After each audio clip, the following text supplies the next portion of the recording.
많은 사람들께서 짜게 먹는 습관은 건강에 좋지 않다고 보통 생각합니다. 게다가 TV에서만 봐도 의사들이 소금은 나쁘다고 주장하죠. 그래서일까요? 우리는 소금을 조미료 정도로만 고려해왔습니다. 그런데 말입니다. 사실 소금에는 엄청난 비밀이 숨겨져 있습니다. 이걸 몰라서 많은 사람들이 고생을 하고 있는데요. 가끔 보면 제가 답답해 미칠 지경입니다. 그러니 이번 영상에서는 이에 대해 알아보고자 합니다.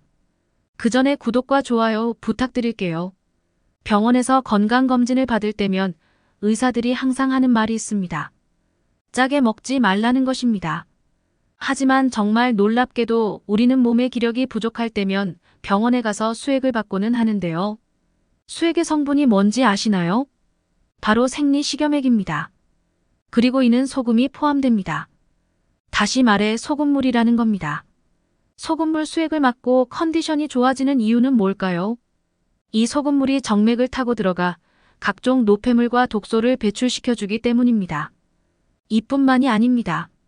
우리 몸에는 소금이 부족하면 여러 가지 신호로 소금을 먹으라고 알려줍니다. 가령 두통, 어지러움, 만성염증과 같이 알 수 없는 이유로 몸이 아플 때가 있습니다. 농촌에서 일하시는 분들은 소금 섭취의 중요성을 잘 알고 있습니다. 그렇다 보니 여름에 일을 하는 중간중간에 소금을 물과 함께 소량 섭취하기도 합니다. 왜냐하면 땀으로 배출된 염분을 다시 섭취할 수 있기 때문입니다. 참고로 시청자님들께서 아시는 이온 음료도 똑같은 원리입니다. 이렇듯 염분은 우리가 알고 있었던 것보다 훨씬 더 큰 역할을 해오고 있었습니다. 물론 소금을 과다 섭취하게 되면 건강에 좋지 않고요. 소금과 더불어 물도 자주 마셔줘야 합니다. 그리고 소금이라고 해서 다 괜찮은 것도 아닙니다. 건강에 도움을 주는 소금은 바로 천일염입니다. 천일염에는 우리 몸에 필수적인 미네랄을 포함하고 있는데요. 다만 요새는 천일염에도 한 가지 단점이 존재합니다. 그것은 바로 미세 플라스틱입니다. 환경오염으로 인해 일어나는 일이죠. 그렇다 보니 불순물이 제거된 꽃소금을 고려하는 경우도 있습니다. 다만 꽃소금은 불순물이 제거되는 과정 속에서 미네랄까지 사라질 수 있다고 하네요. 이외에도 죽염, 핑크솔트 등이 있으니 여러 가지를 시도해 보시길 바랍니다.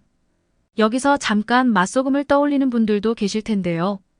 이건 추천하지 않습니다. 그도 그럴 것이 화학 조미료가 들어가면 건강에 좋을 리가 없기 때문입니다. 다음으로는 우리 몸에 염분이 맞춰졌을 때 일어나는 긍정적인 일에 대해 알아보도록 하겠습니다. 가장 먼저 소금물은 치매 예방에 도움이 될 수 있습니다. 당연한 소리입니다만 뇌가 건강해야 우리의 삶이 건강해지는데요. 또한 뇌가 제대로 돌아가야 모든 일이 원활하게 돌아갑니다.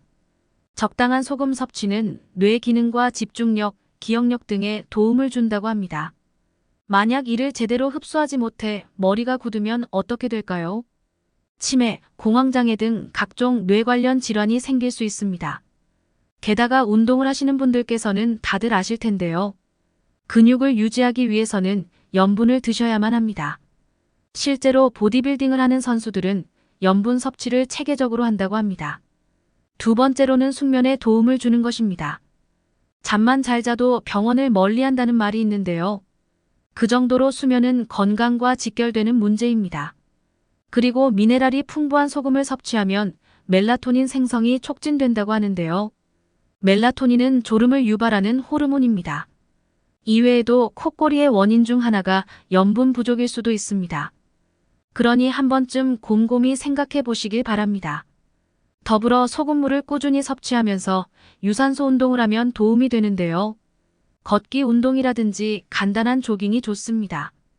왜냐하면 걷기 운동을 하게 되면 관절과 근육에 좋고요. 뿐만 아니라 신선한 공기를 마시기 때문에 폐 건강에도 좋습니다. 또한 체내 염분이 충분히 갖추어지면 과식을 멀리하게 됩니다.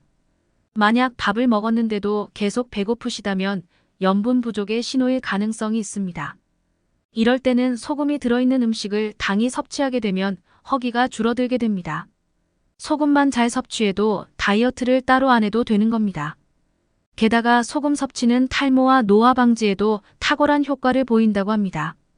이런데도 소금을 섭취하지 않으려는 사람들이 있는데요. 몸에 소금이 부족하게 되면 각종 피부병에 시달릴 수 있습니다. 그렇기 때문에 할리우드 배우들은 염분을 섭취하면서 수분 크림을 꾸준히 바르는데요. 이로 인해 피부에 탄력이 생기는 효과를 얻을 수 있습니다. 하지만 계속 말씀드리다시피 소금을 과다 섭취하게 되면 오히려 좋지 못합니다. 나트륨 섭취가 과다하면 혈액 내의 나트륨 농도가 증가하게 되어 혈압이 상승할 수 있습니다. 고혈압은 심장 질환, 뇌졸중, 신장 질환 등과 관련이 있습니다. 더불어 만성적으로 높은 혈압은 건강을 심각하게 해칠 수 있습니다. 고혈압과 관련하여 나트륨 과다 섭취는 심장 건강을 위협할 수 있습니다. 고혈압으로 인해 심장 부담이 증가하고 심장 기능이 저하될 수 있습니다. 나트륨 섭취가 과다하면 신장에 부담이 가해질 수 있습니다. 신장은 나트륨 및 체내 노폐물을 제거하는 역할을 하지만 너무 많은 나트륨은 신장 기능을 저하시킬 수 있습니다. 이외에도 평소보다 딸꾹질이 자주 나온다면 소금을 과다하게 섭취해서 그럴 수 있고요. 입이 자꾸 건조해져도 마찬가지로 의심해 볼 수 있습니다. 이럴 때는 상추를 먹으면 이러한 현상이 어느 정도 완화된다고 합니다. 그러니 음식 라벨을 항상 확인하고 과도한 나트륨 함량을 가진 식품을 피하는 게 중요합니다. 이와 동시에 식단에 신선한 과일, 채소, 곡물 등을 포함시켜 건강한 식습관을 유지하는 것이 중요합니다.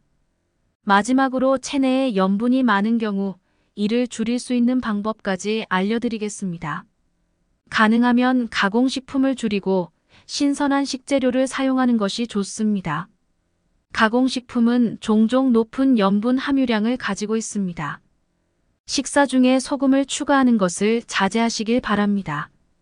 또한 식사할 때 식사 시간을 느리게 가져가면 식사 중에 들어오는 염분량을 줄일 수 있습니다. 만약 이래도 진전이 없다면 의사나 영양사와 상담하여 개인의 건강 상태와 식습관을 고려한 염분 섭취량을 결정하는 것이 좋습니다. 오늘은 이렇게 소금의 효능과 부작용에 대해 동시에 알아보았습니다. 소금은 적당한 섭취가 정말 중요합니다. 이는 사람마다 다르기 때문에 제가 뭐라 말하기가 힘듭니다.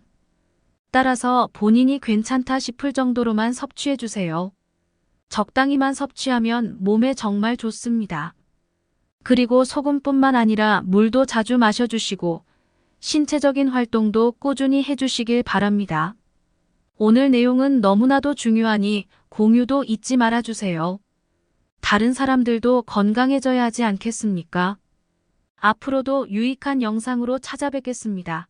시청해주셔서 감사합니다.